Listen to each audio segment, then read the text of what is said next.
اعوذ باللہ من الشیطان الرجیم بسم اللہ الرحمن الرحیم قل یا عبادی الذین اسرفوا علی انفسهم لا تقنطوا من رحمت اللہ ان اللہ یغفر الذنوب جمیعا انہ هو الغفور الرحیم وَأَنِيبُوا إِلَىٰ رَبِّكُمْ وَأَسْلِمُوا لَهُ مِن قَبْلِ أَن يَأْتِيَكُمُ الْعَذَابُ ثُمَّ لَا تُنصَرُونَ وَاتَّبِعُوا أَحْسَنَ مَا أُنزِلَ إِلَيْكُم مِّن رَّبِّكُم مِّن قَبْلِ أَن يَأْتِيَكُمُ الْعَذَابُ بَغْتَةً وَأَنتُمْ لَا تَشْعُرُونَ صدق اللہ العظیم۔ عزیز رفقائے گرامی و احباب، یہ 3 آیات جو میں نے تلاوت کی ہیں سورۃ الزمر کی ہے۔ سورۃ الزمر کا آغاز 23ویں پارے میں ہوتا ہے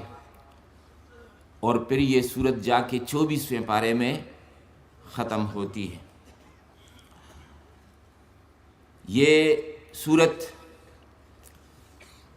اور اس کے آس پاس کی صورتیں،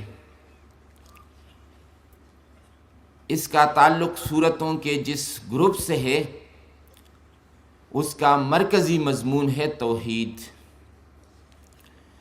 سورۃ زمر سے پہلے کی جو صورتیں ہیں، سورۃ سبا، سورۃ فاطر، سورۃ یاسین، سورۃ صافات، تو ان صورتوں میں توحید کے اس پہلو کا بیان ہے جس کو ہم توحید نظری یا توحید علمی کہتے ہیں، کہ انسان سب سے پہلے اس کائنات کے اندر اللہ تعالیٰ کی صفات رحمت، اس کی صفات قدرت اور صفات علم کو دریافت کر لے، اور جب وہ اس محاذ پر کامیابی حاصل کرتا ہے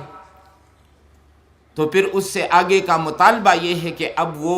اپنے پورے وجود کے ساتھ اللہ تعالیٰ کے سامنے جھک جائے۔ جس ہستی کو اس نے یکتا پایا ہے اپنے وجود میں، اپنی رحمت میں، اپنی قدرت اور طاقت میں اور اپنے علم میں، اب اپنے آپ کو اس ہستی کے سپرد کر دے۔ تو گویا کہ اب یہ 2 محاذ ہیں، ایک ہے علم اور فکر کا محاذ توحید کے معاملے میں،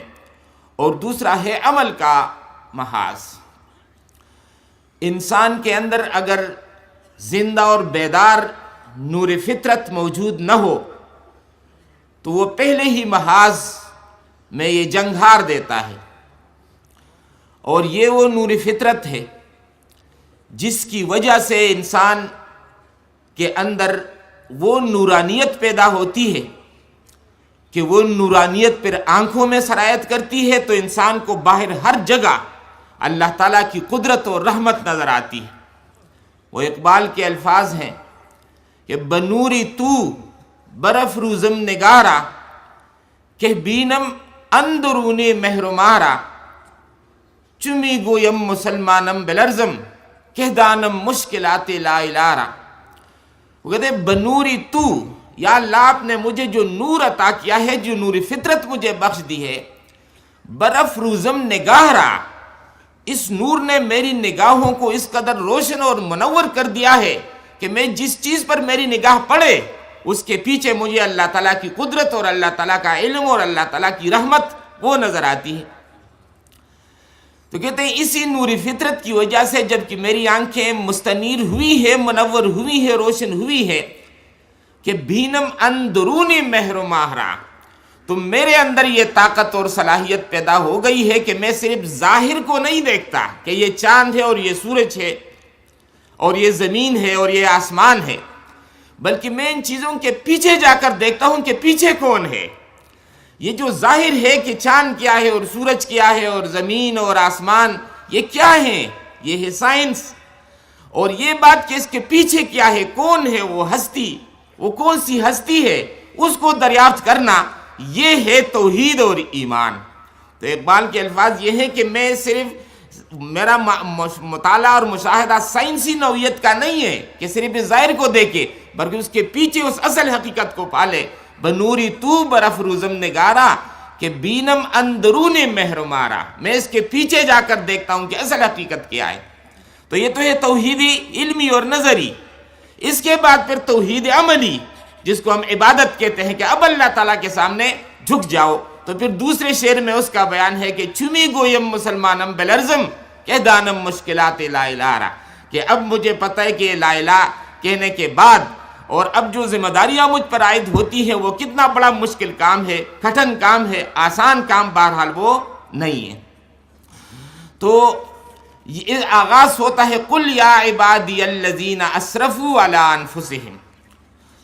کہہ دیجئے اے نبی صلی اللہ علیہ وسلم کہ اے میرے بندو، اے میرے وہ بندو جنہوں نے اپنے آپ پر ظلم کیا ہے، ستم ڈھائے ہیں اپنے آپ پر، اپنی جانوں پر جنہوں نے ظلم کیا ہے۔ یہ انداز جو یہاں آ رہا ہے یہ مکی صورتوں میں اہل ایمان سے جو خطاب ہوا ہے تو وہ انداز خطاب یہی ہے کہ اے میرے بندو۔ مدنی صورتوں میں پھر انداز خطاب بدلا ہے، وہ انداز خطاب ہے یا ایھا الذین آمنو، اے وہ لوگوں جو ایمان لائے ہو، جو ایمان کا دعویٰ کر چکے ہو۔ مگر مکی صورتوں میں آپ کو ملے گا یا ایھا الذین آمنو کی جگہ یا عبادی الذین آمنو، یا عبادی الذین اسرفوا۔ تو اس سے پہلے ایک مکی صورت میں صورت عنکبوت میں بھی انداز ہے یا عبادی الذین آمنو ان ارضی واسعہ فایای فاعبدون، اے میرے بندو جو ایمان لائے ہو میری زمین وسیع ہے۔ یہ جو ہجرت کا معاملہ درپیش تھا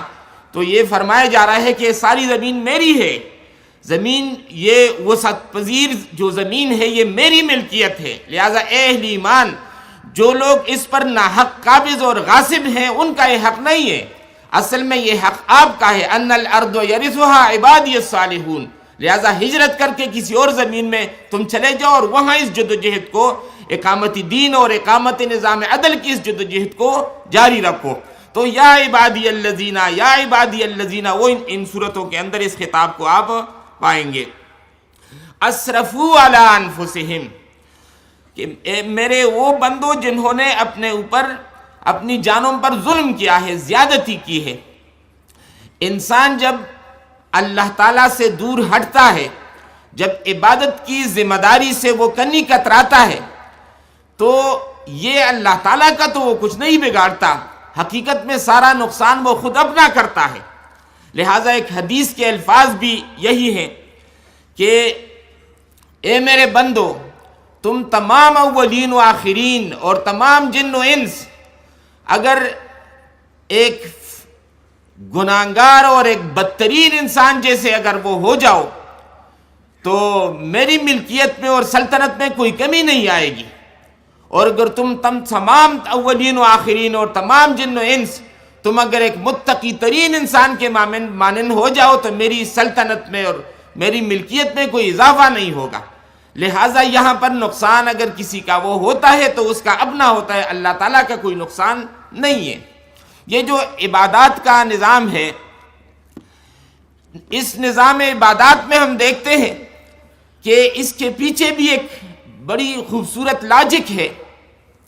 یہ نماز کا قانون ہے، نماز پڑھو، اس قانون کی پابندی تمہارے لیے ضروری ہے۔ یہ جو ضروری ہے تو اس کی وجہ یہ ہے کہ انسان کے اندر اس کے وجود میں ایک جرثومہ پایا جاتا ہے جس کا نام ہے غفلت، اور غفلت کی وجہ سے کہ جب انسان اللہ سے دور ہو جاتا ہے تو پھر وہ دوسرے انسانوں کا حق مارتا ہے، ان کے حقوق غصب کرتا ہے، ڈاکے ڈالتا ہے، چوریاں کرتا ہے، اور جتنی بھی بے اعتدالیاں ہو سکتی ہیں وہ تمام بے اعتدالیوں کو وہ کر گزرتا ہے، اس لیے کہ اللہ سے دور ہے، محجوب ہے، غافل ہے۔ لہٰذا اس غفلت کے جرثومے کا علاج کرنے کے لیے انسان کو ایک ضابطے میں باندھ لیا گیا، اس ضابطے کا نام ہے نماز، کہ نماز کے ذریعے جب اللہ یاد رہے گا تو ہر قسم کی بے اعتدالی سے تم بچو گے، ہر قسم کے جھگڑے تنازع جو ہے وہ ختم ہو جائیں گے۔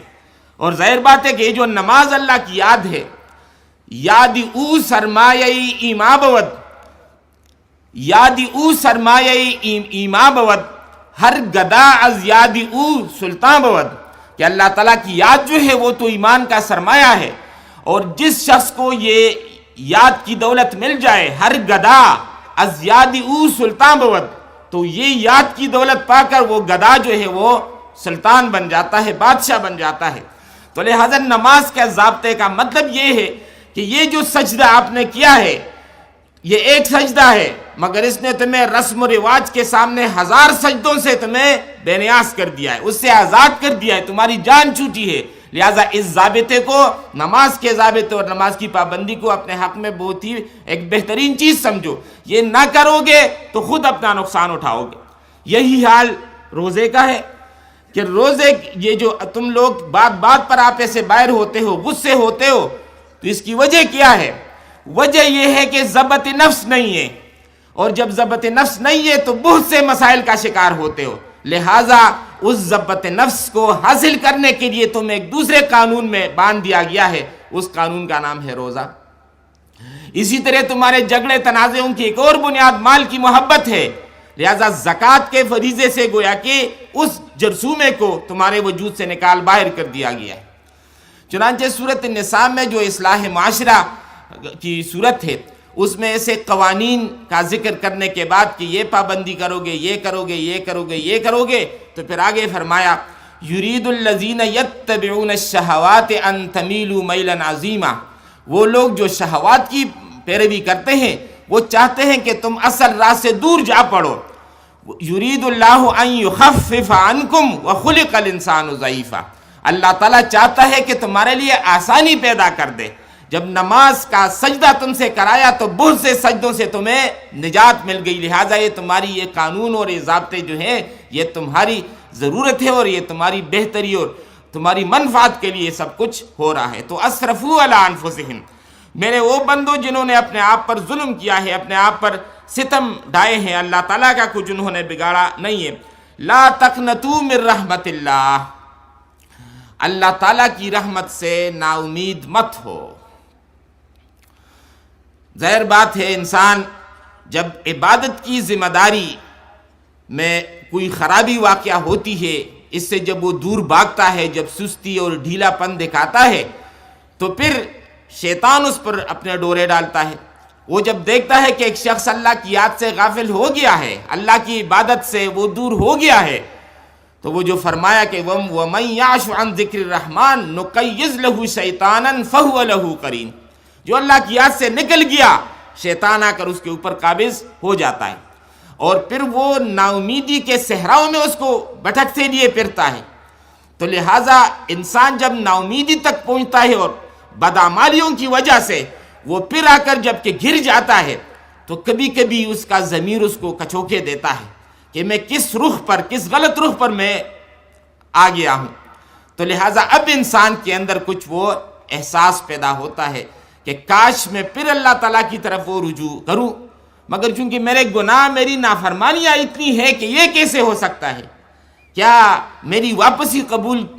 کر لی جائے گی؟ تو لہٰذا اسی تناظر میں یہ فرمایا جا رہا ہے کہ لا تقنطوا من رحمت اللہ، اللہ تعالیٰ کی رحمت سے جو ہے وہ تم نا امید اور مایوس مت ہو جاؤ۔ دنیا کے اندر ہم دیکھتے ہیں کہ ایک انسان اگر زہر کھا لے، اور اس کی مختلف اقسام ہے پوائزنز کی، کچھ لوگ مچھی کا تیل پی لیتے ہیں، کوئی اور زہر کھا لیتے ہیں، اور جب وہ ہسپتال پہنچتے ہیں تو ہسپتال میں پھر ڈاکٹر وہ جب اس کیس کا مطالعہ کرتا ہے تو وہ دیکھتا ہے کہ یہ جو زہر انسان نے کھایا ہے، ایسی کوئی دوائی ہے جو اس کے زہریلے اثرات کو زائل کر دے، تو اس کو میڈیکل میں نام دیتے ہیں اینٹیڈوٹ۔ تو یہ تو مادی دنیا کی بات ہے۔ اخلاقی دنیا میں جب ایک انسان کے اندر گناہوں کا زہر اس کے وجود میں پھیل جاتا ہے، تو پھر یہ سوال پیدا ہوتا ہے کہ کیا ان زہریلے اثرات کو کیا انڈو بھی کیا جا سکتا ہے، اس کو لوٹایا بھی جا سکتا ہے کہ یہ اثرات وہ زائل ہو جائیں۔ لہٰذا ایسے زہریلے اثرات کو جو گناہ اور نافرمانی کی وجہ سے وہ پڑھتے ہیں، ان کو زائل کرنے کے لیے جو تریاق ہے یا جو اینٹیڈوٹ ہے تو اس کا نام ہے توبہ۔ تو اللہ تعالیٰ نے جس طرح مادی دنیا میں یہ انتظام کر رکھا ہے تو اس طرح روحانی اور اخلاقی دنیا کے اندر بھی یہ انتظام ہے۔ ایک صاحب علم اپنی کتاب میں لکھتے ہیں کہ وہ یہ جنوبی افریقہ کے علاقے کیپ گارڈن میں ریل گاڑی میں سفر کر رہے تھے، نماز کا وقت آ گیا اور جب گاڑی رکی تو وہ کہتے ہیں کہ میں تھوڑی سی چہل قدمی کر رہا تھا تو سامنے بڑے خوبصورت پودے نظر آئے، تو میں پودوں کے قریب گیا اور وہاں جب ایک خوبصورت سا پودا جس کو میں سے ہاتھ لگانے لگا تھا تو میرا گائیڈ پیچھے سے وہ چیخ پڑا کہ حضرت نہ کریں، تو کہتے ہیں میں نے فوراً اپنا ہاتھ وہ پیچھے ہٹا لیا۔ تو جب وہ میرے قریب آیا تو گارڈ نے مجھے بتایا کہ یہ جو پودا ہے اس کے پتے کو اگر آپ نے ہاتھ لگایا تو انسان کے سکن میں ایسی زہریلی لہریں اٹھتی ہے جس کو ہم ارٹیکیریا کہتے ہیں، یہ ریشز برآمد ہوتے پورے وجود میں۔ تو وہ کہتے ہیں کہ میں نے گارڈ سے پوچھا کہ چلو آپ نے تو مجھے بتا دیا، لیکن بے خبری میں اگر کوئی انسان آ کر اس کو ہاتھ لگے تو پھر کیا ہوگا؟ تو کہتے ہیں گارڈ نے پھر مجھے ایک اور خوبصورت بات بتائی۔ انہوں نے کہا کہ یہ جو پودا ہے اس کے جڑ میں یا آس پاس یہ دیکھیں یہ دوسرا پودا ہے، یہ اس زہر کا اینٹیڈوٹ ہے، اس کے ساتھ وہ جو زہریلے اثرات آ گئے آپ اس پودے کو ہاتھ لگا دے سارے زہریلے اثرات ختم۔ تو مطلب یہ اللہ تعالیٰ کا قانون ہے کہ جو مادی دنیا ہے اس کے اندر اس قسم کے اینٹیڈوٹ انہوں نے رکھے ہیں، تو اخلاقی دنیا میں جب انسان نافرمانی کی وجہ سے بہت دور جا نکلتا ہے، جب گناہ کے زہریلے اثرات انسان کے وجود میں سرایت کر جاتے ہیں تو پھر اس کا اینٹیڈوٹ اور اس کا علاج جو ہے وہ بھی اللہ تعالیٰ نے رکھا ہے، اور اس علاج کا نام ہے توبہ۔ اور یہ مجدہ کہ لا تقنطوا من رحمت اللہ، اللہ تعالیٰ کی رحمت سے نا امید مت ہو۔ یہ جو اللہ تعالیٰ کی رحمت سے نا امید ہونا ہے تو ہمارے لیے تعلیم یہ ہے کہ رحمت الہی کی امید رکھنا فرض اور اللہ تعالیٰ سے مایوسی کفر ہے۔ چنانچہ وہ الفاظ آپ کے ذہن میں آئے ہوں گے جب حضرت یعقوب علیہ السلام نے اپنے بیٹوں سے فرمائے تھے کہ یا بنی یذهبوا فتحسسوا من یوسف واخیہ ولا تیأسوا من روح اللہ، کہ یوسف علیہ السلام اور اس کے بھائی کے تلاش میں نکلو، کچھ سراغ اس کا لگاؤ، ولا تیأسوا من روح اللہ، اور اللہ تعالیٰ کی رحمت سے نا امید مت ہو۔ اللہ تعالیٰ کی رحمت سے تو کافر نا امید ہوتے ہیں۔ تو لہٰذا ایک شخص کا، ایک اللہ تعالیٰ کے بندے کا کام یہ ہے کہ وہ جتنا بھی اگر راہ راست سے وہ ہٹ چکا ہے، انحراف کر چکا ہے، تو اللہ تعالیٰ سے جو ہے اس کو نا امید نہیں ہونا چاہیے۔ اس حوالے سے رسول اللہ صلی اللہ علیہ وسلم کی جو بہت ہی شاندار احادیث جس میں آ کر انسان کو، ایک ایسے انسان کو جو نا امیدی تک جا پہنچتا ہے، اس کو اللہ تعالیٰ کے در پر لانے کے لیے ایک بہترین پروگرام ہے۔ چنانچہ رسول اللہ صلی اللہ علیہ وسلم نے فرمایا کلکم خطاؤون، بعض جگہ الفاظ ہیں کل بنی آدم اور بعض ہیں کلکم خطاؤون، تم میں سے ہر ایک شخص، تم سب خطا کار ہو۔ وخیر الخطائین التوابون، اور بہترین خطا کار وہ ہیں جو بہت زیادہ توبہ کرنے والے۔ یعنی یہ توبہ کا معاملہ یہ نہیں کہ ایک دفعہ انسان نے اگر وہ توبہ کر چکا ہے تو اس خوف سے انسان توبہ کرتا بھی نہیں کہ پتہ نہیں دوبارہ اگر یہ توبہ اگر ٹوٹ گئی تو پھر کیا ہوگا۔ تو یہاں پر یہ جو تواب کا مبالغے کا جو وزن آ رہا ہے کہ یہ بار بار توبہ کرنے والے ہیں۔ ایک دفعہ غلطی ہو گئی، گناہ ہو گیا، وہ توبہ کر چکا تو عزم مصمم کر لے، اس کے بعد اگر گناہ ہو گیا تو پھر توبہ کر لے، مگر بشرطے کہ عزم مصمم ہو۔ اس کو انسان ویسے جو ہے وہ بار بار ایک روٹین اس طور پر نہ بنائے، عزم مصمم کے ساتھ۔ تو اگر عزم مصمم کے ساتھ اگر بار بار بھی توبہ ٹوٹتی رہے تو پھر انسان توبہ کرے، پھر توبہ کرے، پھر توبہ کرے، تو اس لیے تواب کا لفظ یہاں پر استعمال ہوا ہے۔ ایک اور حدیث شریف میں آیا التائب من الذنب کمن لا ذنب لہ، کہ گناہ سے توبہ کرنے والا ایسا ہے کہ اس نے گناہ کیا ہی نہیں۔ یہ بھی بہت ہی امید افزا والا معاملہ ہے۔ ایک اور جگہ فرمایا رسول اللہ صلی اللہ علیہ وسلم نے کہ والذی نفسی بیدہ لو لم تذنبوا، کہ رسول اللہ صلی اللہ علیہ وسلم کا انداز کہ لوگوں کو راغب کرنے کے لیے، متوجہ کرنے کے لیے، ایک چیز کی اہمیت بتانے کے لیے وہ قسم کا انداز استعمال، اللہ تعالیٰ کی قسم کا انداز استعمال کرتے ہیں، تو یہاں پر بھی وہ انداز استعمال ہوا ہے کہ اگر تم گناہ نہیں کرو گے تو پھر اللہ تعالیٰ تمہاری جگہ ایک اور قوم کو لائیں گے، تو وہ قوم جب گناہ کرے گی اور پھر معافی مانگے گی تو پھر اللہ تعالیٰ کی رحمت کا دروازہ اس کے لیے وہ کھلا رہے گا۔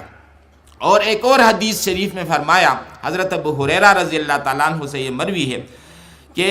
اللہ تعالیٰ نے اپنی رحمت کے 100 حصے کیے ہیں، 99 حصے اپنے پاس رکھے ہیں اور ایک جو حصہ ہے اس کو مخلوق میں تقسیم کر دیا ہے۔ تو جو ایک حصہ ہے اس میں بطور مثال ہم اگر لے لیں ماں کی ممتا، کہ ماں کی محبت اپنے بچے کے ساتھ جو ہوتی ہے، تو انسان اس کو الفاظ میں بیان نہیں کر سکتا کہ کس درجے کی محبت ہے، اور یہ صرف وہ ایک درجہ ہے جو ساری مخلوقات میں تقسیم ہوا ہے۔ یہ کچھ ماں کو ملا ہے، کچھ باپ کو ملا ہے، یہاں تک کہ جانوروں میں بھی کہ وہ اپنے بچوں کے ساتھ جو محبت کرتے ہیں، تو یہ وہ ایک حصہ ہے جو تمام کو ملا ہوا ہے۔ تو اندازہ لگائیں کہ 99 حصوں کا کیا حال ہوگا جو اللہ تعالیٰ کے پاس ہے، اور ان 99 حصے رحمت کے ذریعے جب وہ اپنے بندوں سے کو نوازتا ہے تو پھر اس کی نوازش کا کیا حال ہوگا۔ البتہ ایک شرط ہے، اور وہ شرط یہ کہ انسان اللہ تعالیٰ کی رحمت کو اپنی طرف متوجہ کرے۔ یہ انسان کا کام ہے، یہ رحمت ویسے متوجہ نہیں ہوتی۔ انسان اگر غافل ہے، اگر بے فکرہ ہے، تو وہ رحمت اس کی طرف متوجہ نہیں ہوگی۔ اس کے لیے ضروری ہے کہ انسان انتہائی محنت اور مشقت کرے کہ اللہ تعالیٰ کی رحمت میری طرف متوجہ ہو جائے۔ چنانچہ یہ وہ بات ہے جو مولانا رومی بڑے خوبصورت انداز میں وہ کرتا ہے کہ ہر کجا پستیس آب آ جا رود، ہر کجا مشکل جواب آ جا رود، ہر کجا فقر نوا آ جا رود، ہر کجا درد دوا آ جا رود، ہر کجا آب روا حضرت شود، ہر کجا اشک روا رحمت شود، تا نگریت طفل کے جوشد لبن، تا نگریت ابر کے جو خندت چمن۔ مطلب یہ ہر کجا پستیس آب آ جا رود، پانی اوپر کو نہیں چڑھتا، وہ پانی کو جب یہ پستی نظر آتی ہے کہ یہاں پر پستی ہے تو پستی کی طرف پانی فلو کرتا ہے۔ ایک انسان اگر عقل پن ہے، اس میں غرور ہے، خود سری ہے، بڑائی ہے، اللہ تعالیٰ کی رحمت کا فلو اس انسان کی طرف نہیں ہے۔ وہ یہ کس انسان کی طرف ہے؟ جب اس نے اپنا سر جھکا لیا ہے، اپنے آپ کو پست کر دیا ہے، پامال کر دیا ہے، اب اللہ تعالیٰ کی رحمت کا جو فلو ہے وہ اس انسان کی طرف ہو جائے گا۔ تو ہر کو پستیس، جہاں پستی ہے آب آ جا رود، پانی ادھر بہتا ہے۔ ہر کجا فقر نوا آ جا رود، جہاں فقر اور غریبی ہے اور احتیاج ہے، نوا آ جا تو ادھر کچھ نہ کچھ سامان ضرور پہنچ ہی جاتا ہے۔ تو پھر مثال خوبصورت دیتے ہیں کہ دیکھیں ایک بچہ ہے اور اس کی ماں کوئی فنکشن ہے اور اس میں ماں نے اس کو اندر چارپائی پر ڈال دیا ہے، اور اس دوران جب بچہ بیدار ہوا ہے اور اس کو بھوک لگی ہے تو بچے نے رونا شروع کر دیا۔ جب رونا شروع کر دیا ہے تو یہ جو رونے کی یہ جو آواز ہے، اس کے یہ بھی کچھ سگنلز ہے، جا کر ماں کے پستان میں جو ہے وہ دودھ کو جوش آ گیا ہے۔ تانا گریت طفل کے جوشد لبن، بچہ اگر رو نہ پڑے تو ماں کے پستانوں میں دودھ کب جوش مارتا ہے۔ اور تانا گریت ابر کے خندت چمن، بادل اگر رو نہ پڑے اور بارش کی شکل میں اس کے آنسو نیچے نہ آ جائے، کہ خندت چمن، تو کہتے ہیں چمن کب ہنستا ہے؟ چمن تو اسی صورت میں ہنستا ہے۔ تو لہٰذا اللہ تعالیٰ کے سامنے گڑ گڑانا، آنسو بہانا، تاکہ اللہ تعالیٰ کی رحمت کا فلو جو ہے وہ انسان اپنی طرف وہ کر لے۔ تو پھر اس کا اختتام کرتے ہیں کہ آب کمجو تشنگی آور بدس، تاب جوشد آب از بالا و پس، کہتے پانی پانی پانی پانی مت تلاش کرو، تشنگی اور پیاس پیدا کر دو. تو جب پیاس تمہارے اندر پیدا ہوگی، تاب جوشد آب از بالا و پس، تو تم دیکھو گے کہ اوپر نیچے آگے پیچھے دیکھو گے کہ پانی کے چشمے ابل پڑیں گے. مگر یہ اس پر منحصر ہے کہ آپ کے اندر طلب اور طلب کتنی ہے. لہذا اس رحمت کو اپنی طرف جو ہے وہ مائل کرنا، اس رحمت کو اپنی طرف متوجہ کرنا، انسان کا اصل کام جو ہے وہ یہ ہے.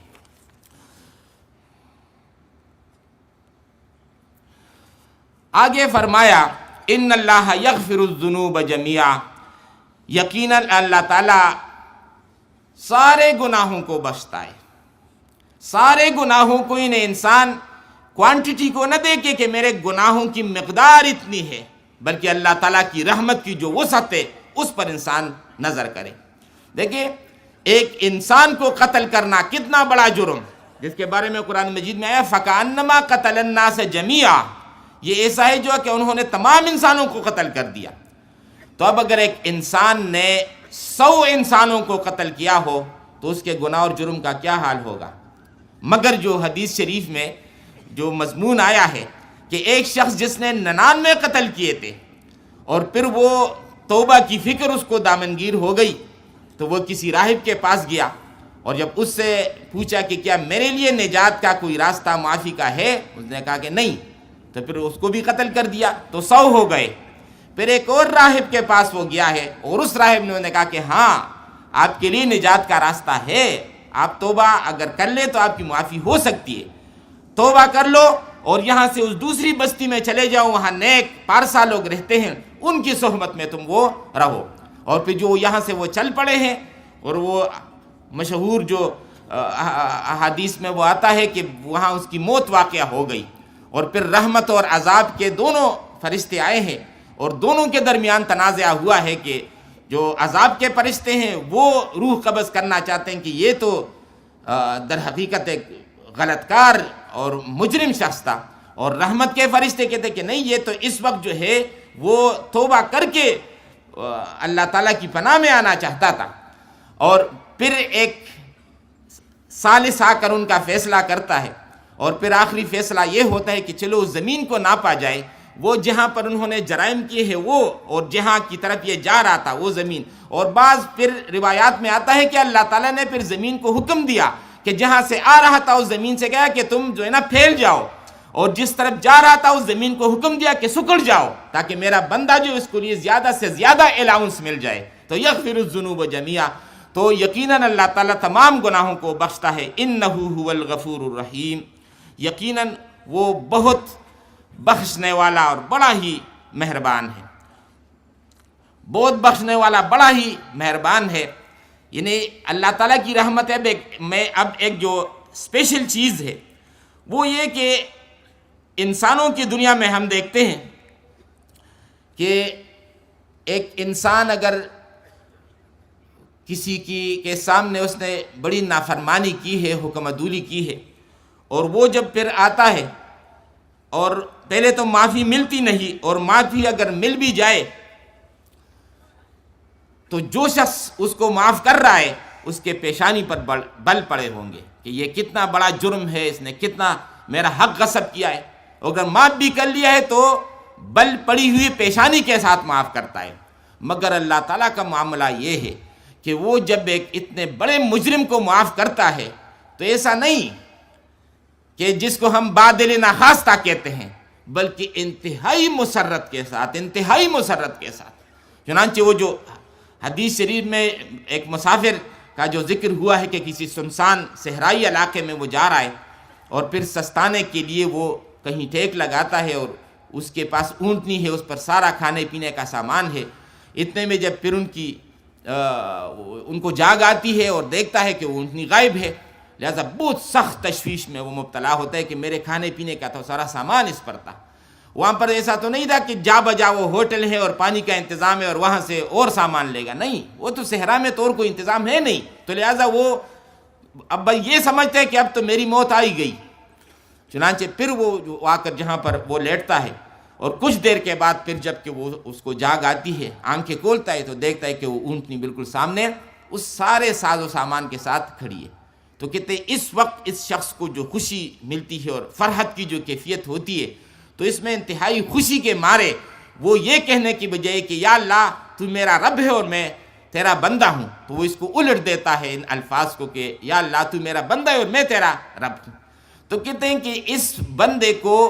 اونٹنی ملنے پر جتنی خوشی ہوئی، اس سے زیادہ خوشی اللہ تعالیٰ کو اس وقت ہوتی ہے جب ایک مجرم معافی مانگ کر اللہ تعالیٰ کے در پر واپس آتا ہے۔ تو یہ کہ وہ جو غفور الرحیم ہے تو اس انداز کا ہے، گویا کہ بس انسان کے ساتھ اس نے اپنا پھر سب کچھ وہ جو پہلے جو بھی قدورتیں تھی ساری چیزیں جو ہے وہ ختم ہو گئی۔ آگے فرمایا وَأَنِيبُوا إِلَىٰ رَبِّكُمْ وَأَسْلِمُوا لَهُ، اور انابت اختیار کرو، رجوع کرو اپنے رب کی طرف، وَأَسْلِمُوا لَهُ، اور اس کے سامنے سرنڈر کرو، جھک جاؤ، اپنے آپ کو حوالے کر دو اپنے رب کے۔ یہ گویا کہ اب توبے کا وہ طریقہ کار ہے، یعنی یہ ایسا نہیں کہ انسان بس اس کے دل میں خیال آئے کہ ہاں میں اللہ تعالیٰ سے معافی چاہتا ہوں، نہیں، بلکہ اب انسان کے اوپر جو ذمہ داری عائد ہوتی ہے وہ یہ کہ اب عمل کی دنیا میں اپنے آپ کو درست کر لے۔ وہ جو توبے کے حوالے سے ہم کتابوں میں پڑھتے ہیں اور سنتے رہتے ہیں کہ توبے کے جو شرائط ہے، ایک یہ کہ ماضی میں جو گناہ کیے ہے اس پر انتہائی ندامت ہو، انتہائی ندامت کہ یہ جو کچھ ہوا ہے بہت برا ہوا ہے۔ دوسری بات یہ کہ فوری طور پر اس گناہ کو ترک کر دے، اور تیسری بات یہ کہ آئندہ گناہ نہ کرنے کا عزم مصمم ہو،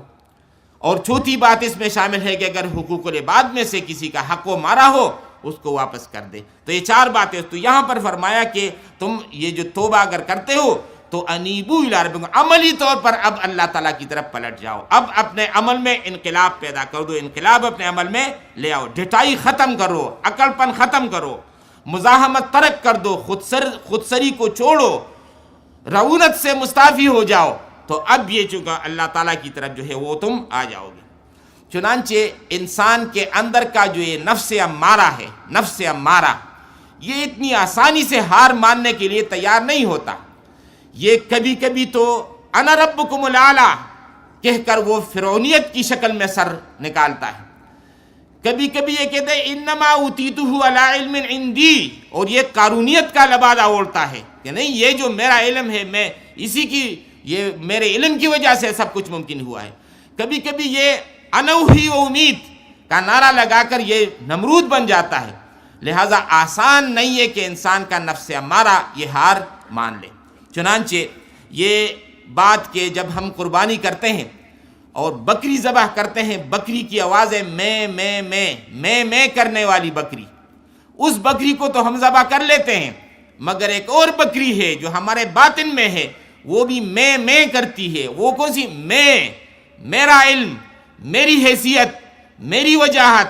میرا مقام، میری قابلیت، میری صلاحیت، اسی میں نے تو فرعون کو انا ربکم الاعلی اس سے کہلوایا۔ یہی میں تھا جب نمرود سے کہ انا ہی امید، نمرود نے کہا میں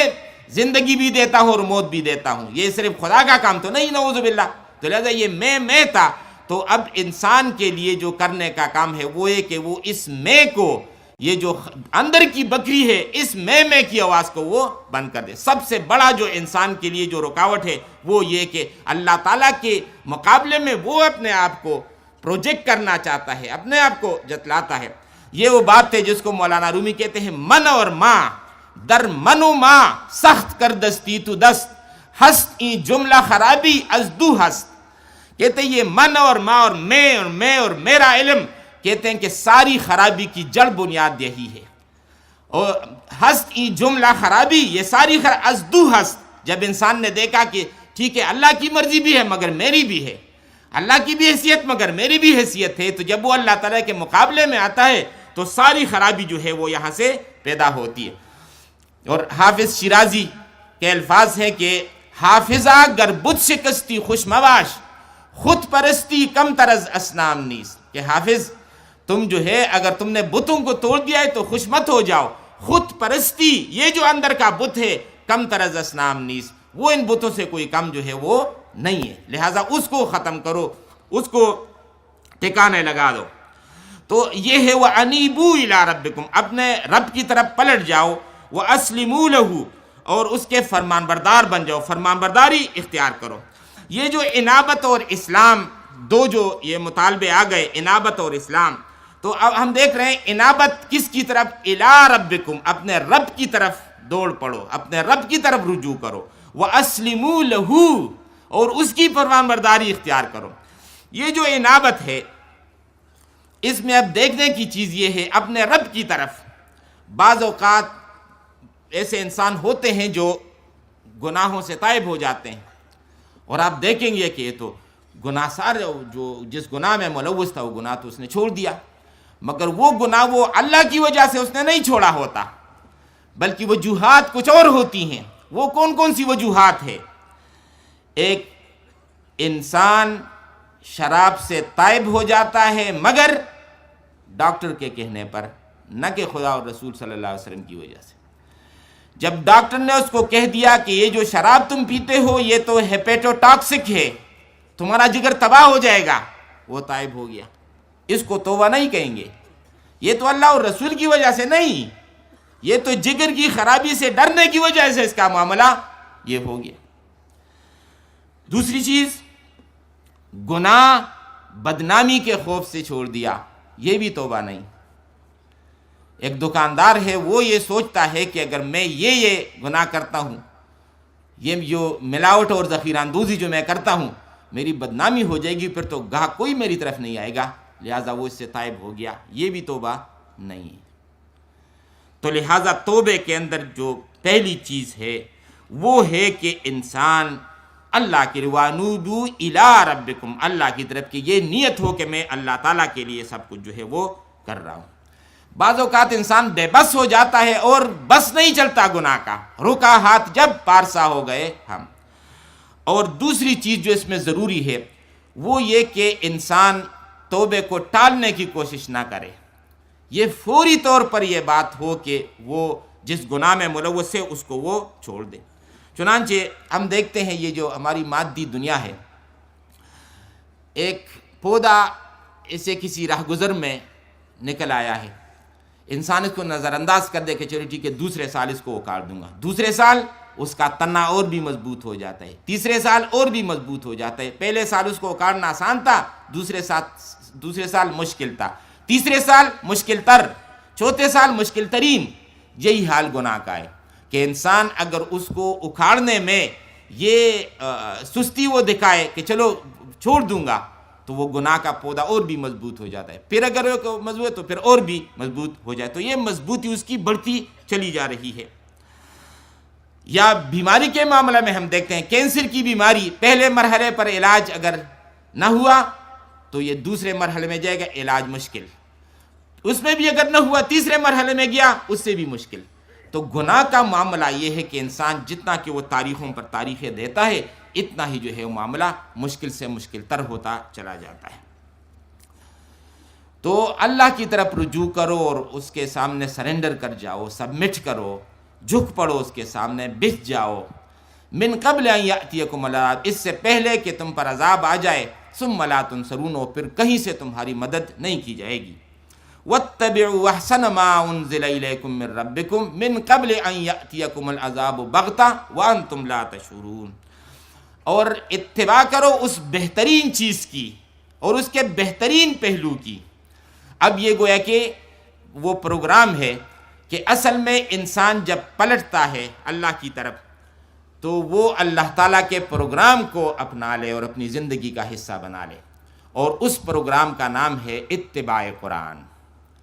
کہ اگر وہ قرآن سے ادھر ادھر وہ گیا ہے، کوئی اور راستہ اس نے اپنی اصلاح کا اگر تلاش کر لیا ہے، گڑھ لیا ہے، تو وہ راستہ قابل قبول نہیں ہے، بلکہ یہ شرط ہے کہ وہ قرآن کی طرف، اللہ تعالیٰ کی کتاب کی طرف وہ پلٹے۔ اور یہ اللہ تعالیٰ کی کتاب ہے جس کے بارے میں کل بھی ہم سن چکے ہیں کہ ہوا حبل اللہ المتین، کہ یہ تو اللہ تعالیٰ کی رسی ہے، تنی ہوئی ہے، ایک سرا جو ہے یہاں انسانوں کے پاس اور دوسرا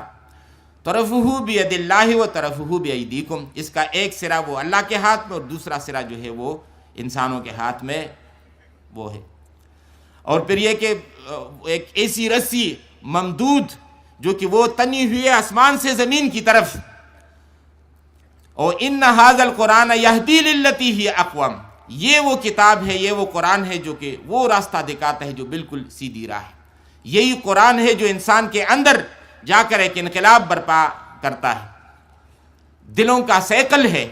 کہ یہ جو دل ہیں ان کو زنگ لگتا ہے، تو پوچھا گیا اللہ کے رسول اس کا علاج کیا ہے؟ وما جلاؤہا، تو رسول اللہ صلی اللہ علیہ وسلم نے جواب دیا کثرت ذکر الموت و تلاوت القرآن، کہ زیادہ سے زیادہ جو ہے موت کو یاد کرو اور قرآن مجید کی تلاوت ہو۔ لہٰذا انسان جب تک قرآن کی طرف نہیں آیا ہے، نہیں پلٹا ہے قرآن کی طرف، تو اس پروگرام کو وہ فالو نہیں کر سکتا۔ تو لا تقنطوا من رحمت اللہ، اللہ تعالیٰ کی رحمت سے نا امید اور مایوس مت ہو، اللہ تعالیٰ کے پروگرام کو اپنا لو، اور وہ پروگرام والا وہ جو ہے وہ ایک رسی ہے اس کے ساتھ چمٹ جاؤ، اس رسی کا نام ہے قرآن، اس سے پہلے کہ وہ عذاب تم پر آئے اور تمہیں کوئی خبر تک نہ ہو۔ یہاں پر الفاظ آئے ہیں کہ اچانک وہ عذاب تم پر آئے اور تمہیں خبر تک نہ ہو۔ دیکھیں یہ جو موت کا معاملہ ہے اس کے بارے میں کسی انسان کو کوئی پتہ نہیں موت کب آئے گی، اور اسی میں ہی یہ جو اصل راز ہے کہ انسان کو اس کا پتہ نہ ہو۔ دیکھیے فرض کریں ہم یہاں اجتماع گاہ میں بیٹھے ہیں اور ہمیں یہ حکم ہوا ہے کہ آج گاڑی آئے گی، یہاں سے گزرے گی،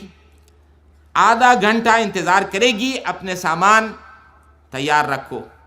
اور اگر ہمیں بتایا جائے کہ وہ گاڑی یہاں 12 بجے آئے گی اور 12:30 تک ٹھہرے گی، آدھا گھنٹہ زیادہ نہیں، تو ہم لوگ کیا کریں گے کہ ہم 11:30 کے بعد اپنا سامان سمیٹنے کے لیے کوشش کریں گے کہ 12 بجے تو گاڑی پہنچے گی، 11 بجے تک ہم بالکل ریلیکس۔ لیکن اگر ہم سے یہ کہا جائے کہ گاڑی یہاں سے گزرے گی، کوئی وقت معلوم نہیں، 9 بجے آ سکتی ہے، 10 آ سکتی ہے، 4 بجے آ سکتی ہے، 5 بجے آ سکتی ہے، لہذا سامان تیار رکھو، تو لہذا وہ گاڑی اگر شام کو بھی آنے والی ہو، 8 بجے ہمارا سامان تیار ہوگا، اس لیے کہ پتہ نہیں، تو لہذا موت کا پتہ نہیں کہ ہر وقت اس کے لیے تیار رہو، کسی بھی وقت یہ گاڑی آ کر آپ کو پک کر سکتی ہے۔ تو ایسا نہ ہو کہ وہ موت آ جائے، وہ جو ناگہانی حادثہ ہے وہ ہو جائے اور تمہیں اس کی خبر تک نہ ہو، اور پھر تم ہاتھ ملتے رہ جاؤ کہ یہ وقت جو ہے نا اس کو میں نے ویسے گنوا دیا۔ اللہ تعالیٰ سے دعا ہے کہ وہ ہمیں لا تقنطوا من رحمت اللہ کا یہ جو مجدہ ہے ہمیں اس کا کامل مصداق بنا دے کہ ہم ہی وہ لوگ ہوں کہ اگر ہم سے گناہ ہوئے ہو، نافرمانیاں ہوئی ہوں، کہ پھر اللہ تعالیٰ کی طرف پلٹے، اللہ تعالیٰ کی طرف رجوع کرے اور قرآن مجید کو اپنا امام اور رہنما بنائے۔ وآخر دعوانا ان الحمد للہ رب العالمین۔